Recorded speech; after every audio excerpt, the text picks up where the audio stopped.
Hello and welcome back to the Can I Get a Refill podcast, an awesome episode for anyone, especially those interested in fitness or in business. We're talking fitness trends and business lessons with co-founder and director of AusFitness Expo, Shaun Krenz. Shaun, welcome to the podcast. Thanks, Steph. Really good to be here. So exciting. And how's sunny old Gold Coast up there today? Yep, based on the Gold Coast these days, and I must admit it is perfect blue skies and the sun's out. It Usually feels like is, it's right? been a bit more of, I don't know about that. We feel like we've struggled through more of a winter than usual, cooler than prior years, but I know not as much rain as we've seen in Sydney, so We can't have complain. hopped it. I recorded another episode yesterday and I'm looking out the window and it was just pouring that I nearly made myself a hot chocolate while I was doing the episode. It was just, It's really hard when you have little kids too, because I'm out doing long walks. I live right on the water and I'm always doing long walks, and it really just ruins your schedule when you're stuck indoors. Throws you out Yeah, for sure. yeah. And there's actually nothing to do here on the Gold Coast unless it's nice weather. So we I all, tend to agree. Yeah. yes. I'm in Cronulla in Sydney, and I will tell you now that Cronulla shuts down in winter. No one goes to restaurants, no one does anything, because it's just a real beach place. There's really not much else to do aside from the tiny little Hoyt cinema around the corner. That's about it. That's it. Our options are beach or hinterland up here, and there's really not much else. Or the gym, right? Correct. Yeah, there's plenty of those, and There's plenty so many of fit people. run clubs as well. Yeah. Well, I think the main question here is how you even have time to fit this podcast in today with AusFitness Expo really in full swing. And you've got 4 daughters, you said, who are in sport, right? Yeah, that's right. I have become a real ninja, I think, with my time more and more as I've gotten older. And, really, just to speak transparently, my time allocation is family, health, or business, and it really, I look forward to getting to a time in life when that changes and there's a bit more flexibility, because the social stuff you kind of have to say no to. Yeah. But I'm really You do motivated have at to, the moment, and and it they're hurts the 3 areas of sometimes. my life that I get most satisfaction. Yeah, they're the most important. But no, it's Yeah, true what you say about 100%. That's right. the social stuff, having to say no sometimes, and you do have to. But any sort of career that you're really hunting after, it does require sacrifice. So it's a bit, it's tough. Yeah, I sort of look forward to, I said to my husband, mid-50s when we do like those European river cruises and stuff. We'll see. See if we get through. I've still got a fair way of parenting to go. Yeah, I think my wife looks forward to those times for sure. Yeah, right? It's like you start Agreed. dating again. Shaun, you're so limited in time, we're going to jump straight into it. Talk us through your leap from being a personal trainer to launching the Fitness Expo back in 2009. Why an expo? I was always obsessed with the bigger picture, to be honest, like not just one client in the gym, but how the whole kind of ecosystem worked. I essentially grew up in the fitness industry as well. So when I qualified as a personal trainer back in 2001, 2002, I can't remember the specific year, but one of those, it really wasn't commercialized as it is today. So it was a tough space to kind of butter bread as a living, and it became a side hustle for me, as it did for most people in that era, and I loved it. But I went off into other areas in business and primarily sales-based roles, which was my sweet spot. So I love talking to people and that type of thing. And actually, I found myself in the exhibition space, working on a career expo, and I was like, you know what, this is really cool. I love how your work comes to life and you get to see it and feel the energy, and just started thinking, I wonder if there's something like this for fitness, and started doing my research, and there actually was. So I joined forces with them. It was a small industry-specific, primarily conference-based offering at that point in time, and my directive was to scale it, and that's kind of what we did. It's been a 16-year journey with a few kind of fork in the road moments, as I'm sure we'll talk through as we go here. Yeah. Yeah, you're not wrong about that time. I was finishing high school that year, and it was like one fitness first here, or what, like the gyms were very spread out, and you walk through any neighborhood now and there's one every few meters. It's definitely everyone's going to the gym now, whereas years ago it was just maybe, predominantly guys in their 20s and 30s wanting the aesthetics, but it's really just a whole wellness now. You're right. It's really changed. I want to talk about the business side of things. I'm sort of in an entrepreneurial phase myself, and I heard Tony Robbins once mention that some of the biggest companies have come out after, like a stock market crash like the Great Depression or the GFC. So I presume that while most companies are focusing on the loss, some are really spotting that gap in the market to pounce on. Talk us through what changed for you after the pandemic hit. Yeah, so I think really good story, and just to kind of touch on the journey in totality a bit more. As I said, we kind of launched in 2009, went on that incredible journey of scale. It was just based in Sydney at the time. We launched one in Perth, we acquired one in Brisbane, and we launched into the Melbourne market as well. And it really coupled with that rise in fitness from a mainstream perspective, obviously on the back of social media and, the explosions of gyms in the Australian markets and all the different trends that we've seen along the way. So we had a good run, and fortunately, actually in 2017, we actually sold that business to a company called Reed Exhibitions, who at the time were the largest event management firm in the world. They were doing 1.5 billion in turnover or something thereabouts. They actually owned an event called FIBO, which is the biggest fitness expo in the world that runs in Germany. And so it made sense for them to acquire my business at the time. And I signed a continuation of service to stay on and run the business. My team all come across with me. And I was actually fulfilling that right up until March 2020, when the pandemic hit, and the owner at the time, the Reed Exhibitions business, their turnover was obviously decimated.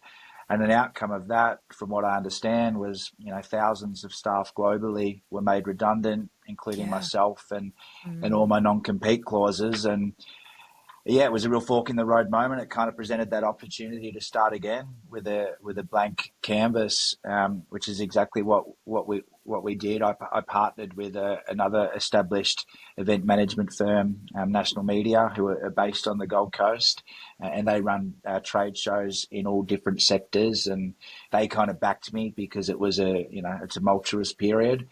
But it was really hard. We had a 3-year hiatus because it was so COVID sensitive here in Australia.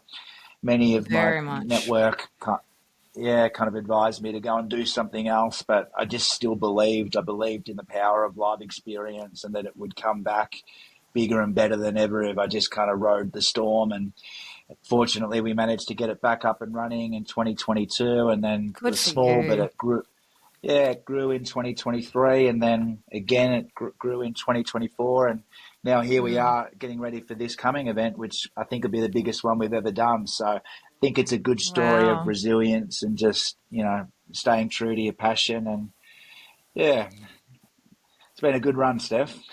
Yeah, good for you. And it's hard to do, in the moment. And, March 2020, the shit really hit the fans for a lot of people, and it's hard to keep that faith that things are going, because you just didn't know what the hell was going to happen. But you're absolutely spot on in that, that connection and that live experience. Like, you can't replicate those sort of things. So it's very important for that to be back on. So yeah, good for you.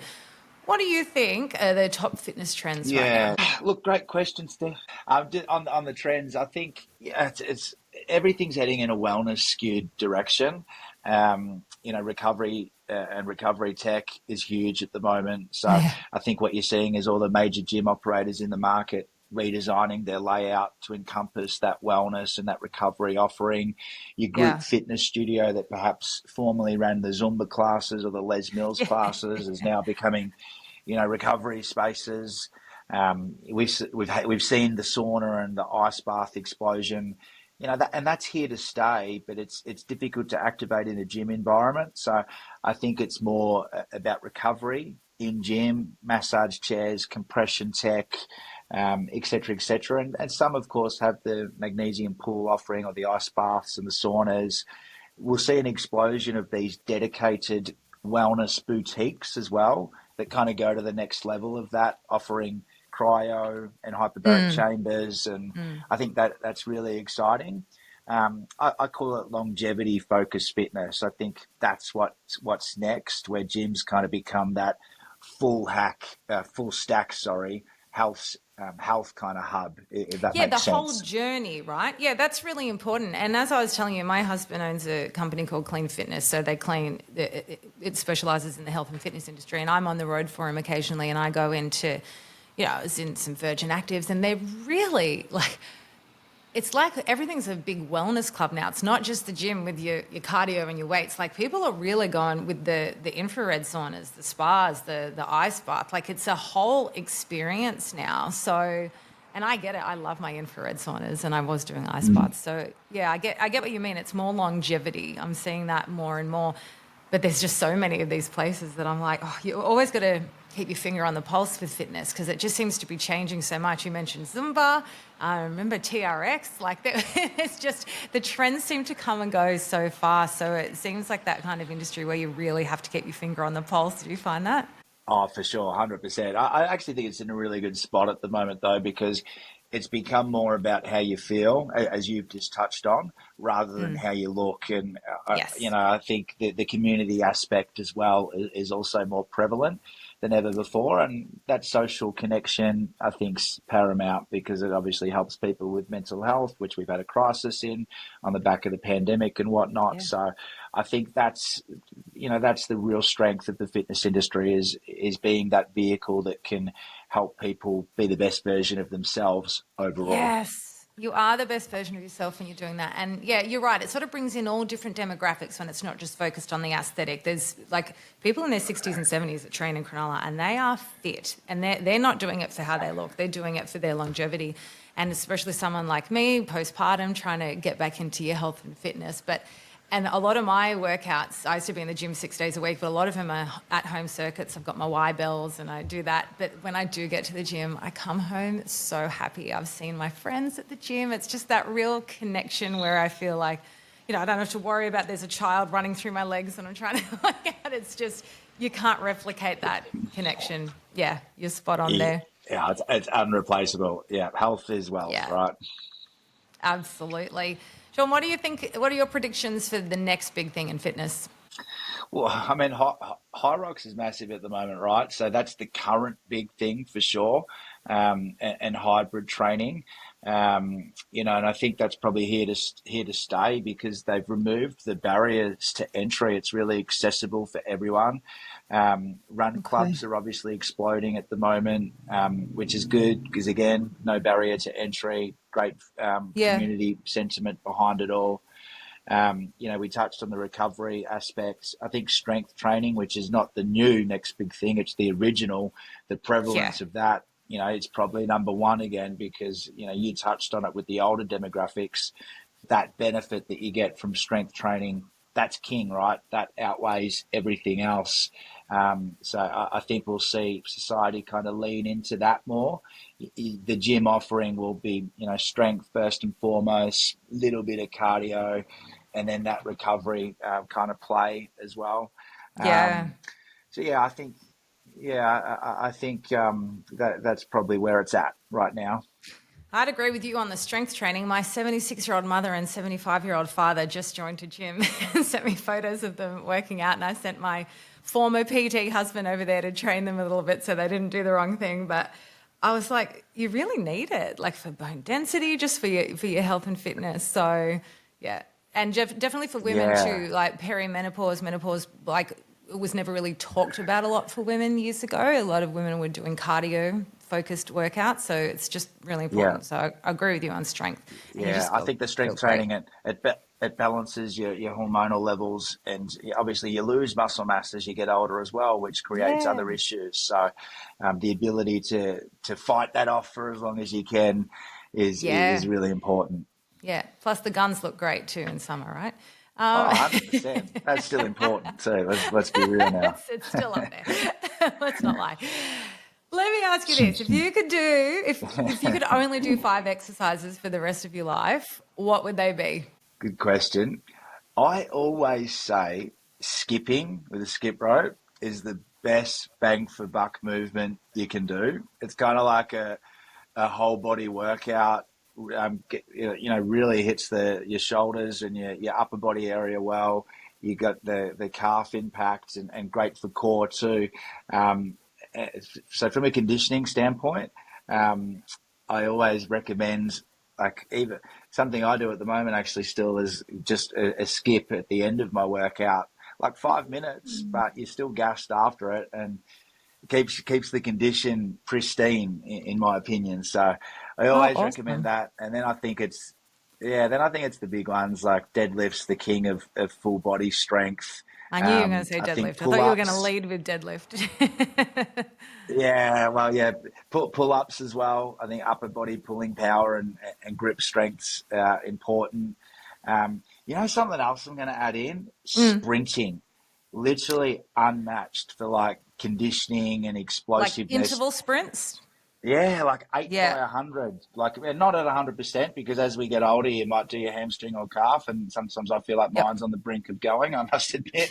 So at about I hear 90%, still a you. little bit Okay. left in the tank. Yeah. But literally, Steph, like if you do sprints afterwards, you will feel it in muscles, especially if you hadn't done it for a long time, as I hadn't. Like your biceps, your back, it's like, wow, this has unlocked muscles I didn't even know I had. So Mm. that's definitely one. And then I think, I don't know how many I've said now. You probably got to I think we're include on 4. squat and some form of press. Yes, Yeah, squats. so Yes, perfect. yeah, That's a well-rounded workout. No, I like that. I didn't think you were going to say skipping. I really like that. And I am Italian, and every Italian worth her salt loves Rocky. And every single workout, I start with a Rocky soundtrack, specifically Rocky 4. But it always makes me think of Rocky and Apollo with their skipping rope. I really didn't think you were going to say that, but that's so true. It's such a great workout. I definitely do it in my at-home workouts. I for can tell you sure. that much. Awesome. So that's probably, yeah, for people who know fitness. What's your number one fitness tip for the average person not in the fitness industry or just getting started? Stop overcomplicating it. I think the key is just nail the basics, lift as heavy as you can, walk more or move your body more. Slow running, I'm a big advocate for. Like maybe start off with walking and then a little bit of slow running, even if you're just out walking the dog. Eat protein as your number one macronutrient source. Sleep properly. We all know you feel like a completely different person if you've had a good night's sleep. So get in the consistency of the same sleep routine. I think if you master those before worrying about the quick wins and the hacks, that's Mm, the key, and that's going to lead to feeling good overall. they're top tips, Sean. I completely agree with all of those. Protein, yes. The slow walking, like that is great for your health and your mental health. But sleep, I can't believe, I say this nearly every episode, how much I used to disrespect sleep years ago, like through Yeah, most of my adult life. And I do not do that anymore. I go to bed so early now and just have massive amounts of energy in the morning. So spot on. yeah, 100%. Do you Great know what? I've tip. actually got an order, right? It's like sleep number one. Yeah. Yeah, and then I think nutrition is number two. So they're one and two, sleep, nutrition. If you're not nailing those two first, like you almost like forget about the You'll training struggle aspect. with the The training. wins you, Yes. yeah, the wins you can get from just nailing those first two aspects are phenomenal. And then the training is almost like the supplement on top of that, right? But Yes. that's the order for mine. Um, so yeah, keep it Spot simple, on. people. Literally, with any sort of thing, anyone I interview, it's always coming back to that don't overcomplicate it. And it makes you more eager to start if you're not overcomplicated and easier to keep up the habit, right? If there's so much you're changing, it's overwhelming and you just don't do it. So that's just spot on. And the order you put them in is so, so true. Let's dive out from fitness for a little bit. I mean, it's still in the same vein, but I'm sort of in that entrepreneurial phase. So what have been your most valuable lessons as a business owner and an entrepreneur? The thing that's always held me in really good stead, and I think it has to have, and without sort of patting myself on the back, I think the longevity. Not many people have done the same thing for 16 years straight like I have, and I think the only thing that's made that possible is really strong relationships. I had a good mentor early days that said that to me. I respected him a lot, very specifically, and he was a staunch operator. Like, Shaun, relationships are number one. They're the most important, and that always stuck with me. Mm. Um, So yeah, I'm the type of person I think that likes to over deliver from an executional aspect, but always be true to your word and operate with integrity. Um, so yeah, I think relationships are kind of like the real currency. I think that would be something that I'd start with. Yeah. Also, I've really been touching on this a little bit lately. I do get quite anxious sometimes. I'm not afraid to admit that. There's a lot of Same. pressure in what I do, and my work's always exposed. There's kind of nowhere to hide. So I've really started to lean into pressure being a privilege and embracing that. Yeah, I think it means that people trust you to deliver. So Oh, what a great way to reframe that.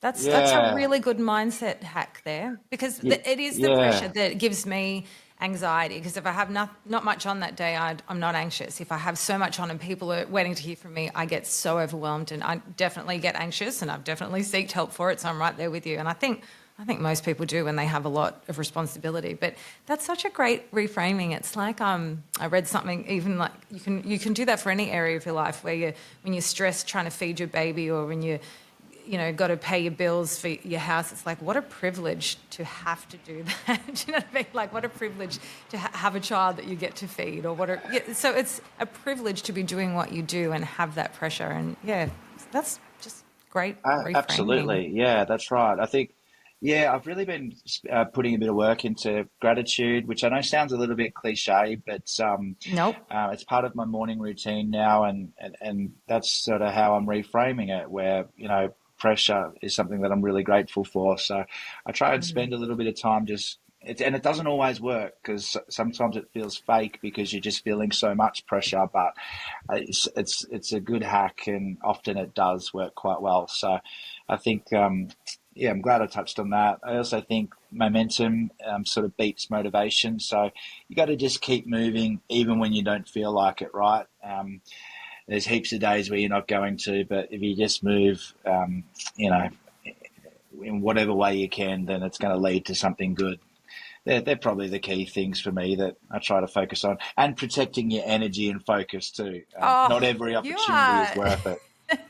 you are speaking my language in every area. This chat is so not what I expected it was going to be. You're so, when you think you're speaking to, business owner, fitness industry, there is no bravado with you. You're very authentic. And I really, really appreciate you coming on this podcast just very authentically and telling vulnerable sides of your journey, because it's just so valuable for people to hear. We don't need to hear the bravado. That's that's what Yeah, social no, media thanks, is Steph. for. No, I appreciate that, and I haven't always been that way. Hey, I've been a guy that perhaps hasn't been real and transparent, but I think we're in that transparency era now, right? And I've It's had many, refreshing. many struggles that I've masked over the years, and it's good to be comfortable enough in my own skin to kind of talk openly about that and pass on what works for me, as I'm sure it is for you too.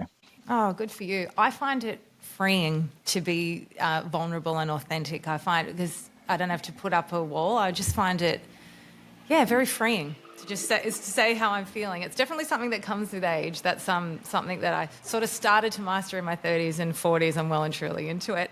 We're going to we'll wrap up all that business stuff, and we're going to end with something a little bit fun. What's your most annoying habit that someone can do in the gym? Living on the Gold Coast, the whole filming thing can get a bit out of hand. It's, Um, it is relentless. I've done it. yeah, I've definitely done but what? it. Oh yeah, yeah, yeah, for sure. But you know what? That's not even my most annoying. I think my most annoying is the standard one. It's like not re-racking weights. I think it's just the ultimate Yes. sign of disrespect for the space and Is the disrespectful. people around you. Yeah, and Yeah, the later in the day, the more disrespectful they get, right? The 6 a.m.ers are always more respectful, I find. that's why I don't train late in the day. Like Yeah. I do Yeah. not enjoy going to the No. gym late in the day. I'm a morning, win the day type of person. So Me yeah, too. gym.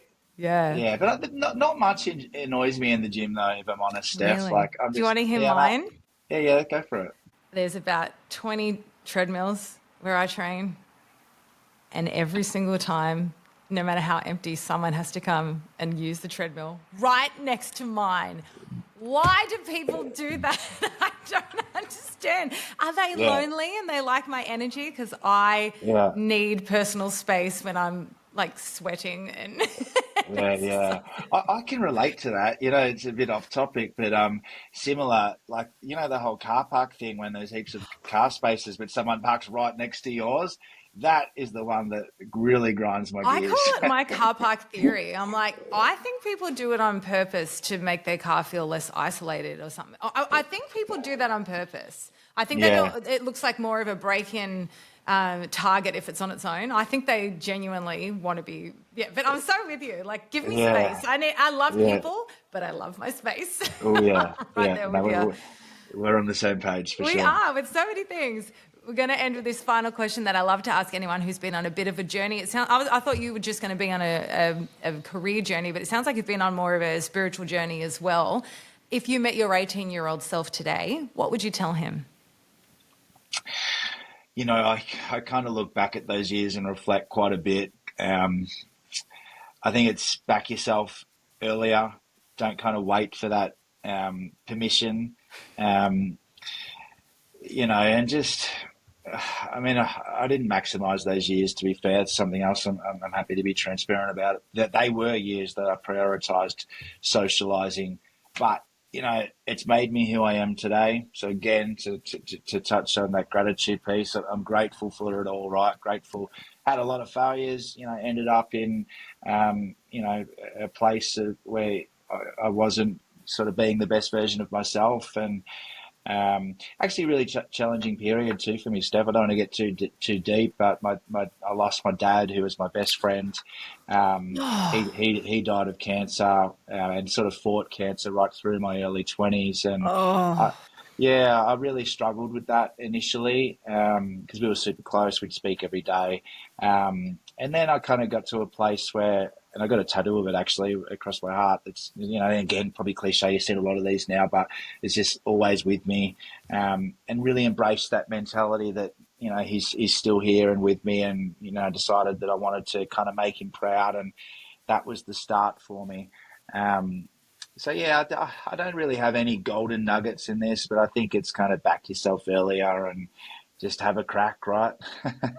I didn't think you were going to get me teary on a sunny Friday, but that is I'm so sorry that you lost your dad so young. That's such a sort of pivotal time when a young man needs that guidance too. So that's probably part of the reason why you've gone inward and learned more about yourself, I guess, because you had to. But you're spot on.